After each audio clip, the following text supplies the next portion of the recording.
Yerlərindən qurtardın, gedək 8-də restoranda olmalıyıq. Bu nə geyimsən? Heç görüm gözüm qabağına. Kostyum da dedim səliqəli görsənim də restorana gedirik. Nə zibilin var sənin? Mənim nə zibilim olacaq ki? Dedim səliqəli çıxım da ortalığa. Özü kimə göstərsən? Özümü kimə göstərəcəm? Kimə göstərəcəm? Qıza qayıdıb ki, mən də səni sevmirəm. Sözümü bir dənə unutma, yadda saxla. Ayaq yoluna da hep gəlirəm.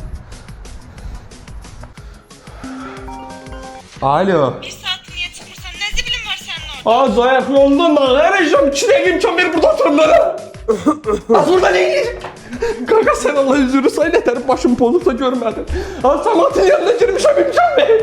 Səni bilmirəm, şəxsən mənim paytaxt salatı var idi bayaq. Çox bəyəndim. Çox.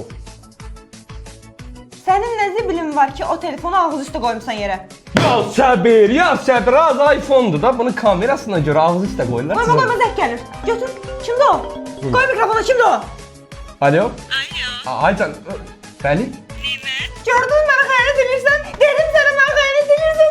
Mənə xəyanət edirsən. Ayrılıram səndən də cəhənnəm ol qoyaram sənə zırı. Xanım, üzr istəyirəm, kim idi? Nərgiz Bankdan Lalə sizi narahat edir. Lale, ben bankın əməkdaşısın, ben niye bunu demirsən? O ne danışıq da sən mi yaptın? Ben ne danışım, ailəmi dağıdırsan? Qardaş ölmür, səndən ötürü gətir pulu ödə. Şəxsdə yazma, şəxs nömrə ilə yazma.